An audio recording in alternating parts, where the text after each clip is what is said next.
বিসমিল্লাহির রহমানির রহিম। আসসালামু আলাইকুম রহমতুল্লাহ বরকাতু। আসলে জানেন, আমি সৌদি প্রবাসী রেমিটেন্স যোদ্ধা আলহাজ আনোয়ার খান, ইসলামী আন্দোলন বাংলাদেশ। আমি দীর্ঘদিন সৌদিতে আছি এবং এই খুকসা কুমারখালীর মানুষের পাশে বিগত 10 বছর ধরে আমি আছি।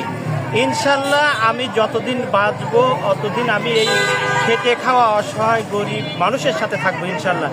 আমরা আজকে 10টা থেকে শুরু করেছি। আর যারা অসহায় গরিব মিসকিন তাদেরকে আমরা এই উপহার হিসাবে একটা করে লুঙ্গি আর একটা করে শাড়ি আমরা দিচ্ছি। তো আসলে কত আনুমানিক কত হাজার লোকের আপাতত এখন 2200 লোকের আমরা দেওয়ার ব্যবস্থা আছে ইনশাল্লাহ।